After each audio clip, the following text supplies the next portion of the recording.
Assalamualaikum everyone. My name is Nur Fatin Uzma binti Muhammad Fidaus. Today, we will be presenting about Chapter 2, Culture and its role in multinational operation. First, this is our team members. The subtopic is definition of culture, the nature of culture, abstract cultural dimension, component cultural dimension, and also glue project. First, I will start with definition of culture. Culture are from a Latin word called cultura. Cultura means cult or worship, or in other terms, it refers as human interaction. But for the purpose of study, culture is defined as acquired knowledge that people use to interpret experience and generate social behavior. This knowledge forms values, creates attitude, and also influence behavior. Next is value of culture. Value of culture is basic conviction that people have about right and wrong, good and bad, important and unimportant. It's learned from the culture in which an individual is raised. Differences in cultural value may result in varying management practice. It means that different country has different value of culture, and it also has different good and bad between other countries. And as an example, a Hindu man who was starved for a few months are willingly to starve themselves rather than they slaughter a cow who are roaming freely on the street. For them, their value of culture, they believe that the cow are scared, so they don't want to slaughter the cow. It's very different from Malaysia or American when we are starved for a few months and we see a cow roaming freely on the street. Of course, we're going to slaughter the cow and eat it. But that is very different from Hindu. That is because their culture are like that. Next is the nature of culture. First is learn. Learn is culture is not inherited or biologically based. It is acquired by learning and experience. It means that we did not born with a knowledge of culture. We need to first learn and experience the culture, and then we know how the culture works. We are not born with knowledge of culture. Next is share. Share is people as member of a group, organization, or society share culture. It is not specific to single individual. As an example, a wedding in Malaysia. You attend a Malay wedding, but then you see a Chinese and also an Indian attend the wedding. That means that the Malay share the wedding culture with the Indian and Chinese because the culture are meant to be shared. Next is transgenerational. Culture is cumulative, passed down from one generation to the next. It means that the culture that we are facing today are from generation to generation. But nowadays, culture are having revolution because some of them are not relevant anymore. Some of the example is as people tend to chit chat or stay or sit around to share something in mama. But nowadays people like to go to Insta-worthy cafe to chit chat, to sit around and chat with their friends. That's how it's different from before and nowadays. Next is symbolic. Culture is based on human capacity to symbolize or use one thing to represent another. This is very common is language. If someone speaks in Malay language, you will assume that the people is Malay. And if someone is talk in Chinese language, you will assume that he or she is Chinese. That's how the language symbolic each one of you, right? So next is pattern. Pattern is a culture has structure and is integrated. A change in one part will be changed in another. As example, a system. A system has been structured for a long time, right? And if suddenly one part of the system has changed, so all of the other system need to be changed because everything has been structured. So they need to follow up and change with because of one thing change. That's how the culture is patterned. And the last one is adaptive. Culture is based on human capacity to change or adapt as opposed to most genetically driven adaptive process of animals. This means that how do people adapt with the culture? As example, when you need to work in a different country, how do you adapt to a new culture, a new environment? That's how um, that's how it based on our capacity to change or to adapt with the culture. We need to follow the culture as we cannot bring our culture to their country because the country has their own different culture. Um, that's all from me. Next, I will pass it to my team members. Thank you. Okay, untuk subtopik kali ni saya akan menerangkan pasal subtopic 2.3, hosted cultural dimension. Actually, we have 6 dimension. First one is power distance. Second one is uncertainty avoidance. Third one is individualism and collectivism. Fourth one is masculinity and femininity. Fifth one is time orientation. And the last one is indulgence versus restraint. Okay. Sebelum saya pergi secara lebih detail atau menerangkan secara lebih detail pasal 6 dimensi ni, saya nak terangkan secara ringkas lah pasal hosted cultural dimension ni. Hosted ni adalah seorang yang pengkaji yang berasal daripada Belanda. Nama penuh dia adalah Gerd Hofstede. Tujuan kajian dia adalah kenapa penduduk negara berlainan berkeluarga berlainan. So dia buatlah kajian dia dengan menggunakan 6 dimensi ni. So dia dapat keputusan yang berbeza. Dia dapat keputusan berbeza, maksudnya kat sini adalah negara mana yang mewakili power distance, negara mana yang mewakili uncertainty avoidance, dengan negara mana yang mewakili individualism and collectivism, dan negara mana yang mewakili masculinity and femininity, dan seterusnya lah. Okay, so kalau kau nak tahu lebih lanjut pasal hosted ni, kau boleh muka surat muka surat 129 dengan 130. Situ diorang terang secara ringkas pasal hosted cultural dimension. Okay, seterusnya kita akan pergi ke dimensi yang pertama.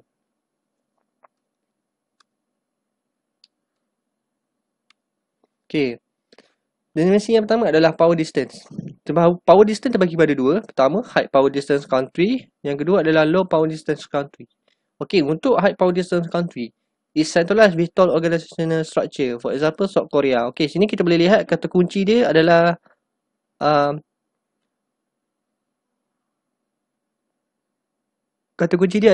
tall organizational structure kat sini. Okay, tall organizational structure, bila kau Google, kau akan tengok catat organisasi tu, dia orang punya catat organisasi tu makin lama makin panjang, maksudnya makin lama makin tinggi. Tapi makin lama makin sempit lah.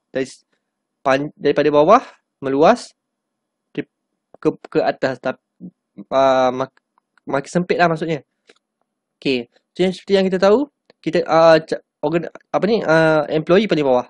Employee paling bawah, supervisor atas supervisor, manager, atas manager mungkin CEO, atas CEO mungkin presiden. Okay, so diorang ni ikut arahan berdasarkan diorang ikut arahan antara satu sama lain. Maksudnya diorang kadang-kadang arahan dia boleh jadi step by step atau fleksibel. Maksudnya kalau step by step ni, contohnya macam employee ikut arahan daripada manager pula ikut arahan daripada supervisor dan seterusnya. Tapi kalau untuk fleksibel, diorang ikut arahan tu tak semestinya step by step. Maksudnya tak semestinya, okay, sebagai contoh, Employee tak semestinya ikut arahan tu terus daripada manager. Dia boleh juga ikut arahan tu terus daripada CEO atau presiden. Kadang-kadang manager pun boleh juga ikut arahan terus daripada apa ni, presiden, tak perlu pun terus melalui CEO. Okay. Tapi kalau untuk low power distance country, flatter organizational structure. For example, USA. Okay, kat sini kita boleh lihat flatter organizational structure. Key point dia, dia berlawanan dengan, dia berlawan sikit, dia berlawanan lah dengan tall organizational structure. Maksudnya catat organisasi diorang tu tak tinggi tapi pendek, tapi meluas. Meluas dari segi kat bawah ni employee, sebelah employee manager, sebelah manager mungkin supervisor, atas apa ni, atas diorang ni mungkin apa ni, CEO atau presiden, tapi seorang saja yang paling atas sekali, yang paling atas lah. Okay, untuk flat organisation structure ni, seperti tahu negara USA mengamalkan ketua diorang adalah presiden. Segala keputusan dan arahan hanya di tangan presiden itu sendiri. So yang ni korang boleh buku surat 130 dengan 130. Kat sini ada terangkan lah pasal ciri-ciri power distance, high power distance country dengan low power distance country. Okay. Yang seterusnya, dimension kedua adalah uncertainty avoidance. Okay, uncertainty avoidance sama juga terbagi kepada dua. Pertama, high uncertainty avoidance country. Yang kedua adalah low uncertainty avoidance country. Okay, high uncertainty avoidance country, high need for security and strong belief in experts and their knowledge. For example, Spain. Okay, untuk yang high uncertainty avoidance country ni adalah di mana penduduk atau pekerja dalam sebuah negara tu, apabila dia di offer apa-apa task atau assignment, diorang yang melibatkan apa ni, risiko tinggi, diorang akan tolak. Sebab diorang kalau risiko tinggi, kebarakan untuk gagal adalah tinggi. Diorang tolak sebab diorang takut untuk gagal. Itu adalah high uncertainty avoidance country. So yang ni kita boleh lihat kata kunci kat sini, high need for security. High need for security and strong belief in expert and their knowledge. Maksudnya kat sini, kalau high security merujuk kepada risiko. Tapi kalau yang ni strong belief in expert and their knowledge ni, maksudnya bila diorang buat sesuatu tu, diorang perlukan pengetahuan yang kuat untuk diorang apa ni, melakukan task atau assignment tu. Okay, bagi contoh Sepanyol lah, negara Sepanyol mewakili high uncertainty avoidance country. Okay, untuk low uncertainty avoidance country, less structured organizational activity, fewer writing rules, more managerial risk taking, higher labor turnover and more ambitious employee. Yang ni adalah ciri-ciri dia. Ciri-ciri low uncertainty avoidance country. For example, Great Britain. Okay, low uncertainty avoidance country ni dia terbalik dengan high uncertainty avoidance country. Low uncertainty avoidance country ni adalah di mana penduduk atau pekerja dalam sebuah negara tu, diorang berani mengambil task atau assignment yang melibatkan risiko yang tinggi dan diorang tidak takut untuk gagal. Okay, antara ciri-ciri yang kita boleh faham, mudah kita faham, adalah more managerial risk taking. Maksudnya dalam negara tu ramai manager yang ambil risiko, dan juga higher labor turnover. Maksudnya higher labor turnover ni adalah di mana diorang berani ambil risiko. Kadang-kadang semua manager yang ambil risiko, kadang-kadang tak semuanya lulus. Maksudnya boleh pass, kadang-kadang dia boleh juga jadi fail. So apabila diorang fail, diorang kurang yakin dengan apa yang diorang lakukan, diorang akan diganti dengan pekerja baru. Maksudnya diorang dipecat lah. Kalau pekerja baru pula tak perform, fail dengan task atau assignment tu, diorang akan diganti dengan pekerja baru, dan seterusnya macam tu lah. Dan juga more ambitious employee. More ambitious employee maksudnya employee yang pekerja yang bercita-cita tinggi untuk untuk majulah. So seperti yang kita tahu, kalau kita nak maju, kita kena berani ambil risiko. So yang ni adalah ciri-ciri dia. So yang ciri-ciri ni kau boleh ambil lah. Korang boleh ciri-ciri ni korang boleh berlawanan dengan high uncertainty avoidance. Contohnya, untuk high uncertainty avoidance country, korang boleh tulis, kalau dalam exam, korang boleh tulis less managerial risk taking, lower labor turnover, and less ambitious employee. Okay, Itu adalah ciri-ciri high uncertainty avoidance quantity. Yang ni korang boleh muka surat 120. Okay. Yang seterusnya adalah dimensi yang ketiga. Dimensi yang ketiga adalah individualism and collectivism. Okay. Individualism, tendency of people to look after themselves and immediate family only. For example, USA. Okay. Sini kita boleh lihat kata kunci to look after themselves and immediate family only. Maksudnya, diorang buat kerja tu atau diorang buat kerja tu untuk mendapatkan reward, promotion, status hanya untuk diri diorang dan juga keluarga terdekat diorang. Maksudnya, kat sini, diorang tak nak share reward tu atau promotion, kenaikan pangkat semua tu atau ganjaran dengan status tu dengan orang lain. Macam kumpulan kan. Kalau kerja dalam kumpulan, kita perform, semua akan dapat reward yang sama. Tapi yang untuk individualism ni tak. Bagi diorang lebih kepada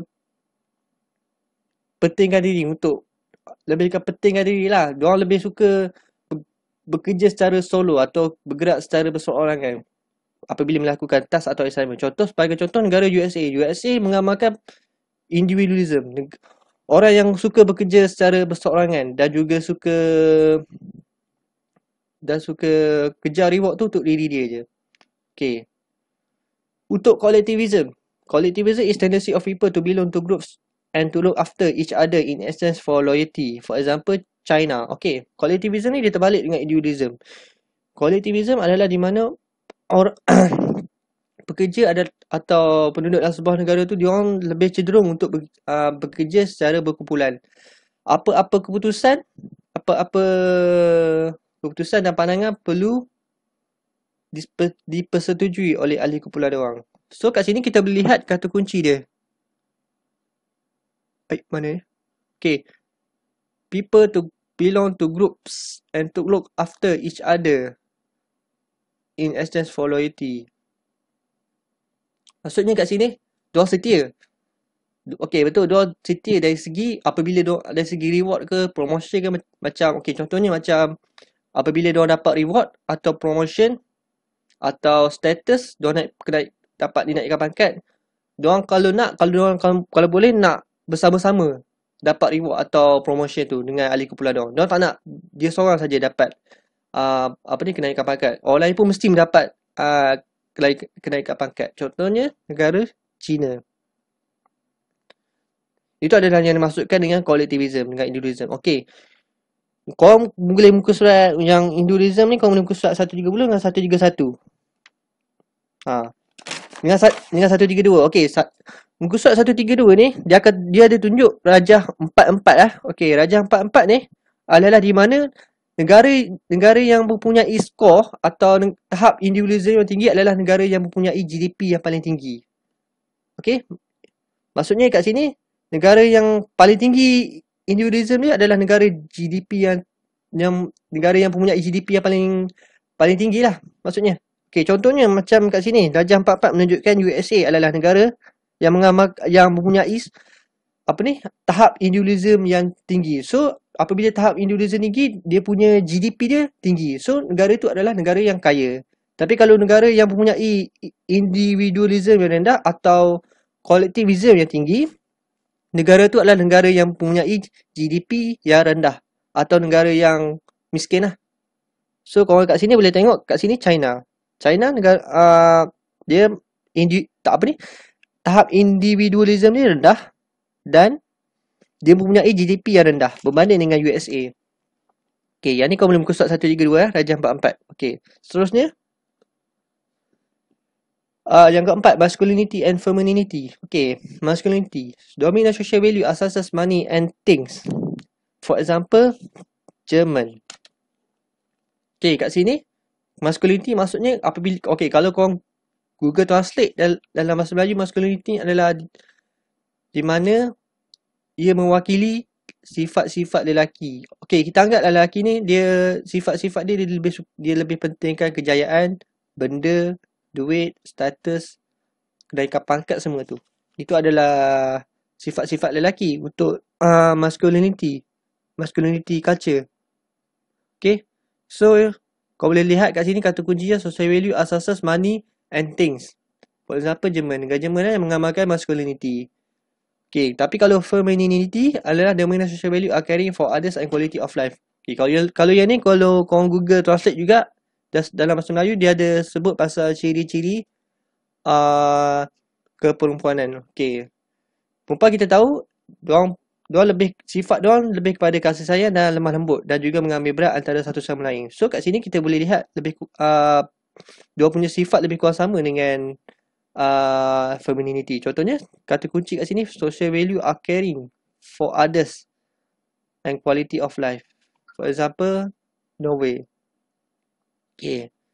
Kat negara Norway, diorang kerja, cara kerja diorang tak stress. Diorang kerja happy. So, kat sini, diorang mengamalkan femininity. Femininity ni, okay, sebagai contoh kat Norway ni, kenapa diorang tak stress? Diorang tak stress sebab diorang ambil berat antara satu sama lain. So, maksudnya kalau diorang susah, orang lain pun susah. Kalau orang lain senang, orang lain pun sekali senang. So, diorang bersama-sama mengharungi cabaran. So, yang ni, korang boleh lihat, untuk masculinity and femininity culture ni, kau boleh lihat surat 131 dengan 132 dan juga 133. Diorang ada cerita pasal ciri-ciri pasal masculinity and femininity. Okay.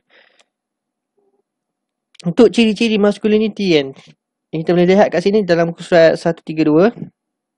The schools line ke 1, 2, 3, 4, 5, 6. Line ke 6.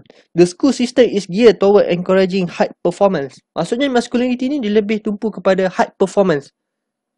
Maksudnya korang kena perform lah. Korang kena perform untuk melaksanakan tugas atau assignment. Tapi kalau femininity, muka surat 133.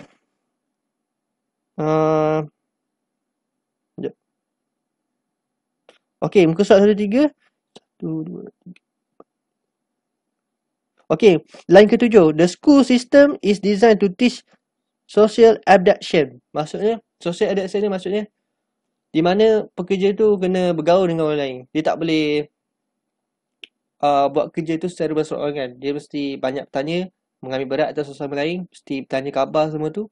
Tu adalah social adaptation. Dia lebih kepada relationship antara satu sama lain. Relationship diorang strong dan relationship diorang tak rapuh. Itu adalah ciri-ciri masculinity. Okay. Yang seterusnya adalah time orientation yang kelima. Okay, time orientation terbagi pada dua juga. Long term oriented society dengan short term oriented society. Okay, untuk long term oriented society focus on the future and on achieving long term result, are able to adapt tradition when condition change and tend to save and invest. For example, Japan. Okay, maksudnya kat sini adalah untuk long term oriented society ni, dia buat sesuatu benda atau tindakan tu untuk kebaikan dia atau untuk kemudahan dia untuk pada jangka masa panjang. Okey, contohnya kat sini macam mana? Okey. Able to adapt tradition when condition change. Okey, kat sini maksudnya macam ni. Okey. Okay, for example dia bagi contoh negara Jepun, betul tak? Okey, dia bagi contoh negara Jepun. Okay, seperti yang kita tahu, Jepun dia suka bekerja secara berkumpulan. Okay, memang betul dia kerja secara berkumpulan. Tetapi dia sedar sekarang kerja secara berkumpulan tak mendatangkan keuntungan kepada syarikat. So, pandangan diorang sekarang ni, kalau kerja secara individu, diorang lebih memberi orang kata kalau kerja individu lebih efisien lah, lebih efisien dan memberi keuntungan yang lebih besar kalau dibandingkan kerja secara kolektivisme. Sebab kalau kerja secara individualism, diorang lebih sifat-sifat orang yang bekerja secara individualism ni lebih kepada sifat-sifat dari segi persaingan, siapa yang lebih perform akan qualified kerja tu, dan sifat-sifat individualism juga dia boleh melahirkan sifat-sifat keusahawanan. Sifat-sifat keusahawanan tu yang boleh menyumbang kepada pembangunan ekonomi negara. So, Jepun dia bersiap sedia untuk kebarangkalian untuk perubahan untuk daripada pekerja secara berkumpulan kepada pekerja secara individualism. Itu adalah maksud long term oriented society. Okay, yang ciri-ciri kedua adalah tend to save and invest. Tend to save and invest, maksudnya kat sini diorang lebih, bila dapat duit apa semua tu, diorang lebih cenderung buat simpanan atau pelaburan untuk jangka masa panjang apabila diorang tua, hari tua nantilah, supaya diorang tak sengsara apabila diorang tak cukup duit. So diorang kat sini, diorang bersusah-susah dulu, senang-senang kemudian. Tu untuk long term oriented society, for example Japan. Okay, untuk short term oriented society, focus on quick result, do not tend to save, believe in absolute and value stability and leisure. Maksudnya kat sini, focus on quick result. Maksudnya diorang tak sabar, diorang nak tahu juga keputusan tu sekarang. Bukan diorang tak nak tunggu untuk hari akan datang, keputusan tu. Dan juga do not tend to save. Maksudnya diorang lebih suka berbelanja sesuka hati untuk mendapat kepuasan pada masa sekarang tanpa memikirkan impak negatif yang dia dapat pada jangka masa panjang atau pada masa depan. Okay, yang ni untuk belief in absolute. Maksudnya dia percaya kepada apa perkara-perkara yang baik dan buruk. Yang dia tahu membezakan antara baik dan buruk, dan juga value stability and leisure. Yang ni saya sebut yang lebih kurang sama lah, do not tend to stay. Contohnya macam diorang lebih sukakan kepuasan yang ada pada masa sekarang kalau berbanding dengan kepuasan yang diorang terima untuk jangka masa panjang. Sebagai contoh USA diorang mengamalkan short term oriented society. Okay, yang ni kau boleh buka surat time rotation ni, kau boleh buka surat 133 dengan 134. Okay, 133 ni dia terangkan lah pasal ciri-ciri long term oriented society. Tapi kalau untuk 134 dia terangkan ciri-ciri pasal short term oriented society. Okay, yang seterusnya adalah yang terakhir kat 6 adalah indulgence versus restraint. Okay, yang indulgence ni is indulgence society encourage instant gratification of natural human needs. Okay, kat sini kita boleh lihat kata kunci dia encourage instant gratification natural human needs. Okay, maksudnya kat sini adalah diorang menggalakkan seseorang tu atau pekerja dalam sebuah negara tu mengejar kepuasan tanpa sebarang halangan atau apa-apa yang terikat dengan diorang, faktor-faktor luar yang menghalang mereka untuk mengejar kepuasan. Okay, sebagai contoh USA.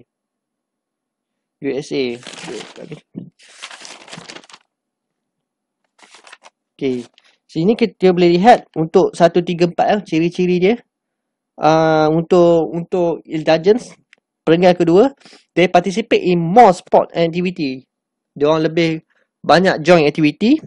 Express happiness, diorang lebih kepada diorang tunjuk kegembiraan diorang tu antara satu sama lain.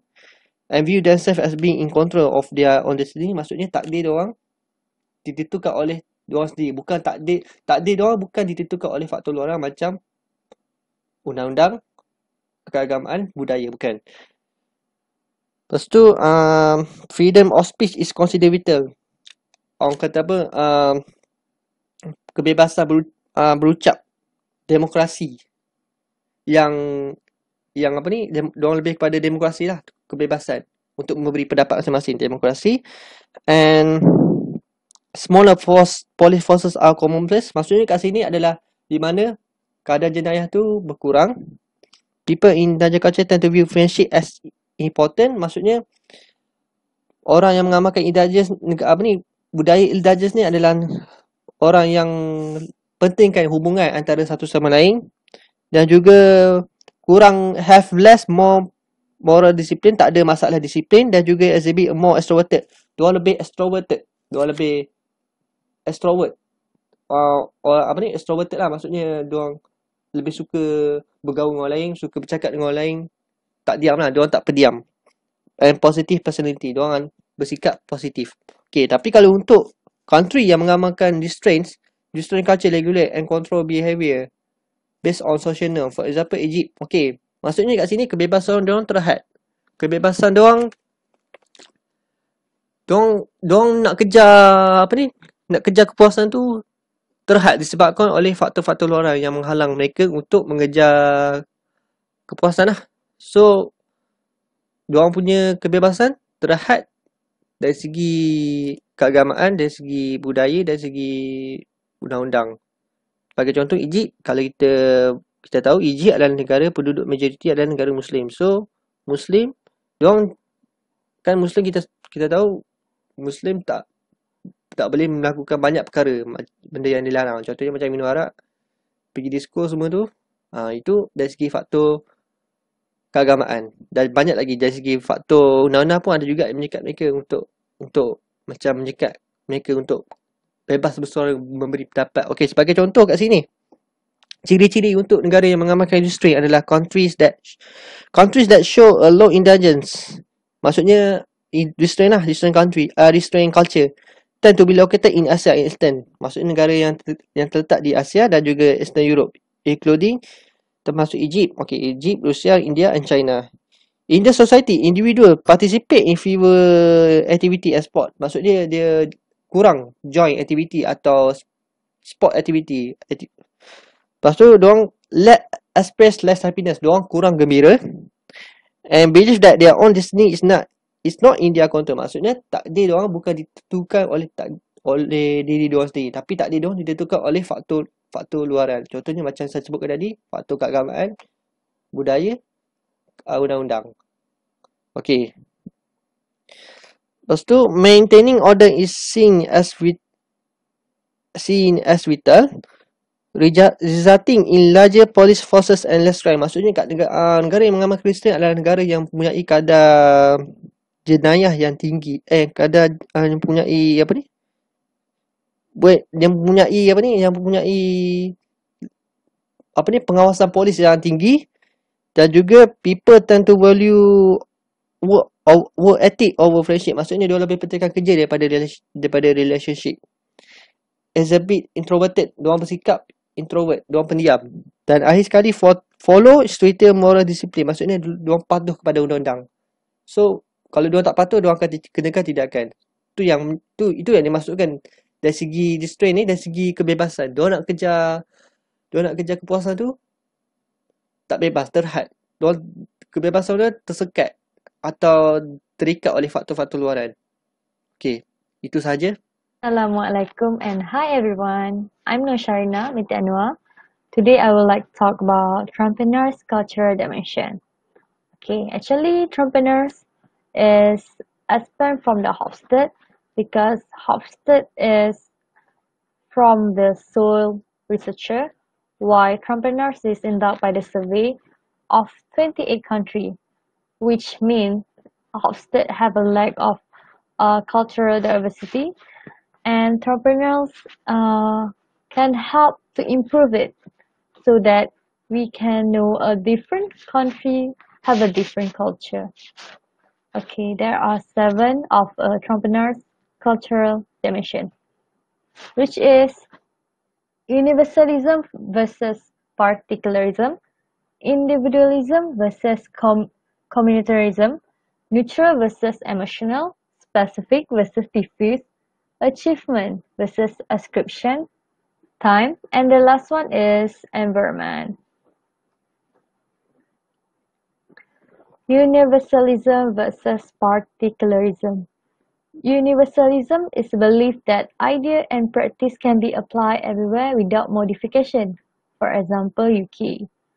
As you know that actually universalism is more focusing in formal rules rather than a relationship.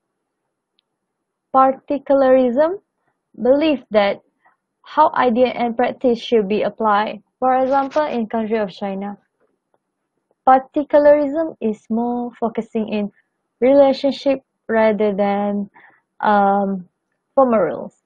Okay, I would like to give an example. My friend driving my car, her name is Anna.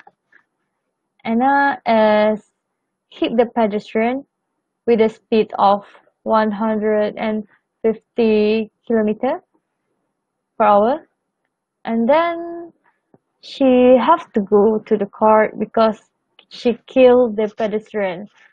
So her lawyer asked me to lie so that Anna don't have to be sentenced to death in the prison.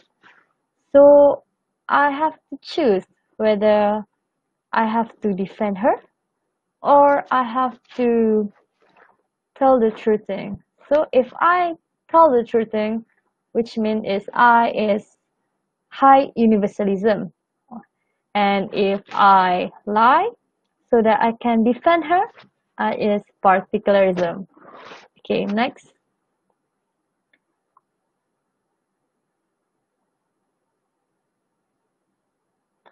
Individualism versus particularism. Individualism is people regard themselves as individual. They are more focusing about themselves rather than everyone. Just think about themselves, their uh, their work, their income, like that. For example, in USA, and for communitarism is people regard themselves as a part of a group. For example, Malaysia and Korea. Okay, I would like to ask you a question, which is, you rather to choose people that you want to work with, or you want to choose how income that you will get, like that. If you choose the person you want to work with, so you are high communitarism, and if you choose how income that you will get if you work at that, so you are individualism. Okay, move to the next one. Neutral culture and versus emotional culture. Okay, neutral, a culture in which emotions are held in check. For example, Japan. As you know, that neutral means um, compose themselves from not overreacting about something. They're more to have a manners, like they're not singing loud in the public. So because they that think that that not have a manner, like that lah. And then emotion are expressed openly and naturally. For example, in Mexico, as you know that Mexican people are talk loudly, greeting so openly, so that they want to show how they love each other, like that. Okay, specific versus diffuse. Specific culture, a large public space in share with others and small private space in guarded closely and share with only close friends.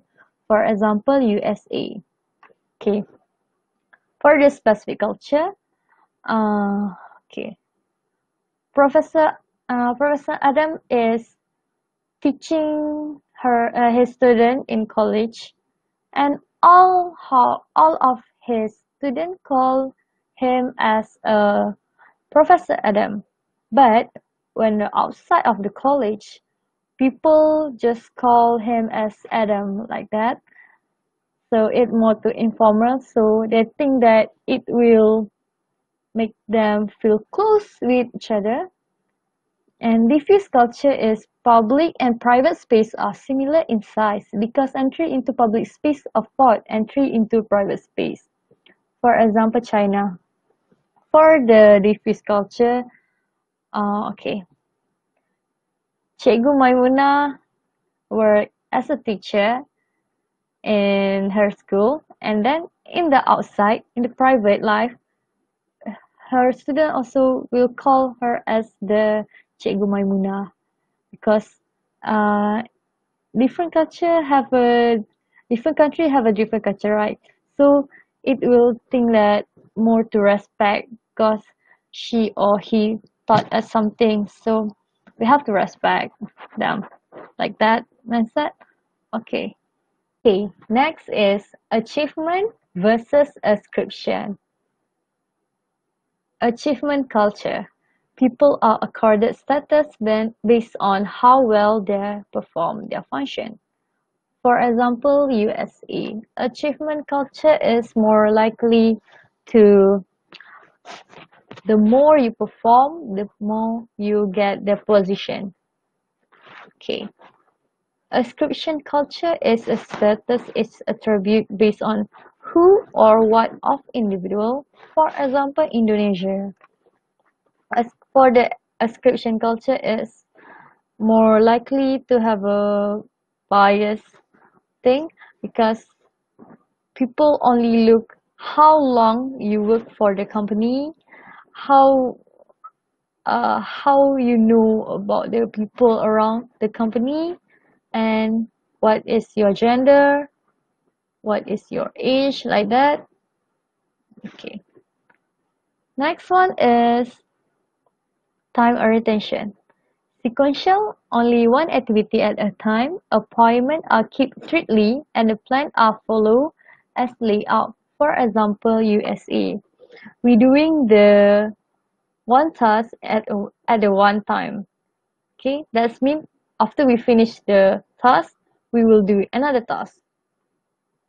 Okay, for the synchronous is a multitasking appointment are approximate and easily change, and schedule are subordinate to relationship. For example, Mexico. That means people will give a lot of work. We have to complete the task at the same time, like that. So people tend to be stressed, because they have to do a lot of things in order to complete due to the due date.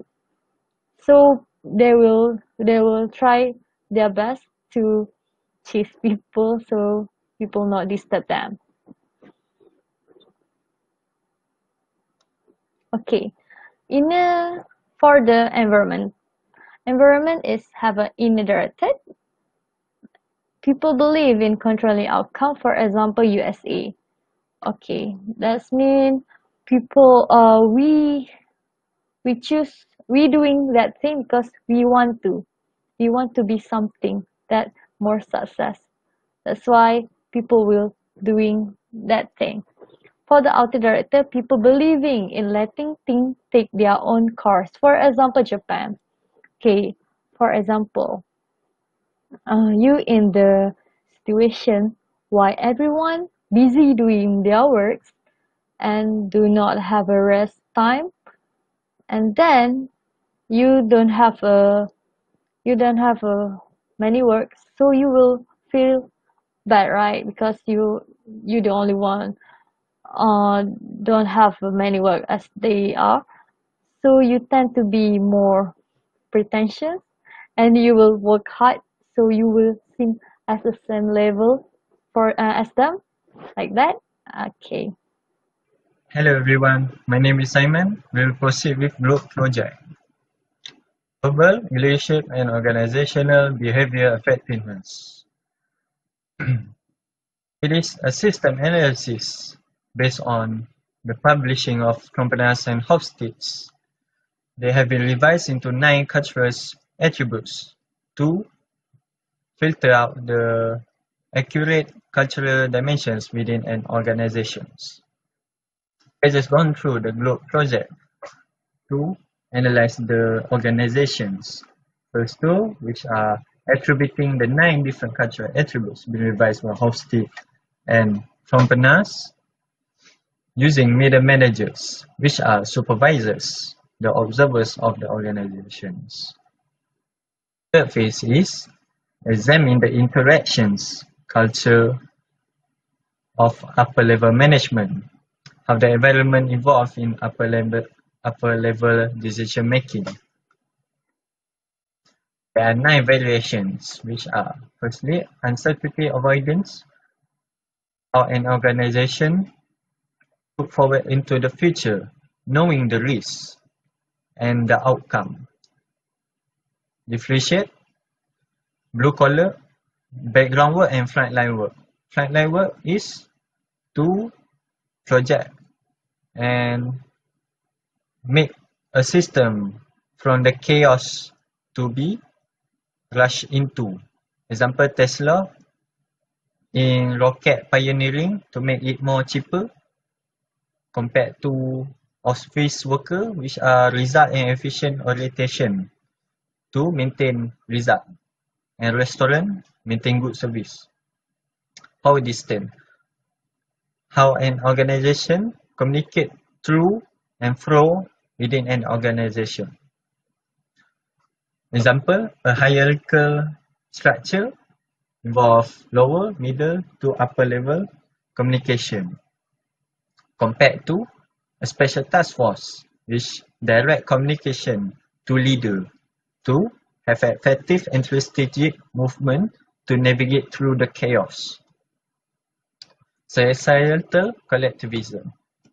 On a macro scale of collectivism, for example, country, which involve to encourage and reward collective, which promotes good behavior.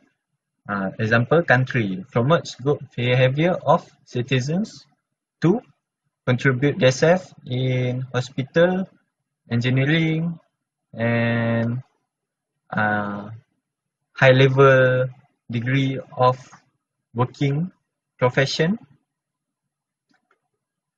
In group collectivism, more to small group, micro scale, special task force, which how they are comprised of different and express priority and cohesiveness. Why do I keep saying special task force? That task force involved of engineers, navigators, doctors, and soldiers to navigate through the chaos. For example, UN peacekeeping involve medics, soldiers to transport rations to affected areas from war. That's how in-group collectivism works. Societal is country-based, more larger, macro. In the egalitarian, more to how male and females involved relatively in a type of organization.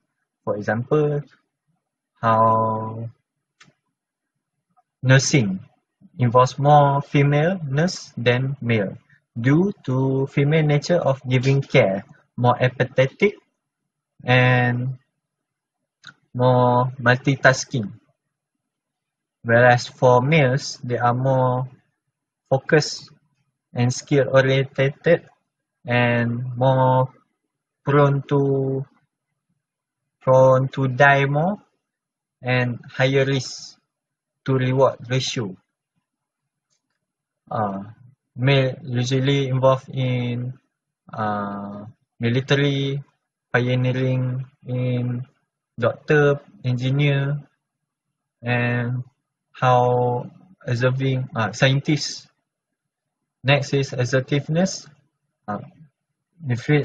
Differentiate to frontline and background work. Assertiveness is to reach how aggressive you can reach the goal and results that you want from the chaos.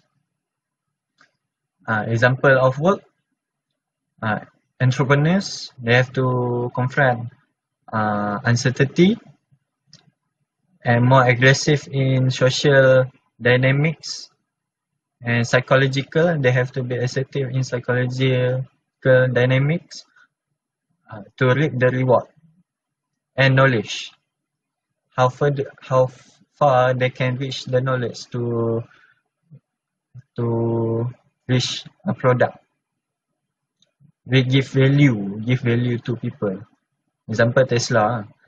Then background work, which involve in routine, doesn't involve in sensitiveness, but more to effectiveness in workflow. Next is future orientation. How an organization position itself to reap value from the chaos,